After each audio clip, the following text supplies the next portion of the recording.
লোকে আমায় ভালোই বলে, দিব্যি চরণ সই। দোষের মধ্যে একটু নাকি মিথ্যে কথা কই। ঘাটশিলাতে যাবার পথে ট্রেন ছুটেছে যখন, মায়ের কাছে বাবার কাছে করছি বকম বকম। হঠাৎ দেখি মাঠের মধ্যে চলন্ত সব গাছে এক এক রকম ভঙ্গি ফোটে, এক এক রকম নাচে। ও মা দেখো, নৃত্যনাট্য। যেই বলেছি আমি, মা বকে দেয়, বড্ড তোমার বেড়েছে ফাজলামি। চিড়িয়াখানার নাম জানো তো আমার সেজ মেশর, আদর করে দেখিয়েছিলেন পশুরাজের কেশর।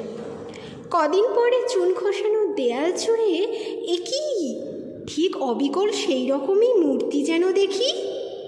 ক্লাসের মধ্যে যেই বলেছি সুরঞ্জনার কাছে, জানিস আমার ঘরের মধ্যে সিংহ বাঁধা আছে।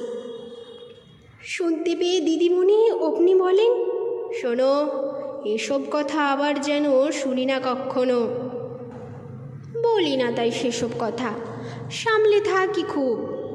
কিন্তু সেদিন হয়েছে কি, এমনি বেয়াকুব, আকাশ পাড়ে আবারও চোখ গিয়েছে আটকে। শরৎ মেঘে দেখতে পেলেম রবীন্দ্রনাথকে।